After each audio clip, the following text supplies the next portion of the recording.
Hello everyone, আজকে আমি সকালবেলা স্নান করে রেডি হয়ে নিলাম। আজকে আমি দোকানে যাইনি, তার কারণ হচ্ছে আজকে নীলষষ্ঠী যেহেতু, তো মা আজকে উপোস করেছিল, তো রান্নাটা আজকে আমাকেই করতে হতো। সেই জন্য আমি আজকে রান্নাটা করে নিচ্ছিলাম।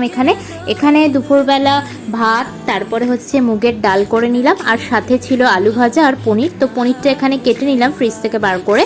তো পনিরটা কেটে নেওয়ার পর এখানে কড়াইতে তেল দিয়ে পনিরটা ভেজে তারপরে মশলা কষিয়ে নিয়ে আলুগুলো দিয়ে ভালো করে ভাজা ভাজা করে পনিরের তরকারিটাও করে নিলাম। আলুটা কেটে জলে ভিজিয়ে রেখেছিলাম, তারপরে নুন মাখিয়ে আলুটা ভেজে নিলাম। রান্না আমার একদম কমপ্লিট লাঞ্চের জন্য।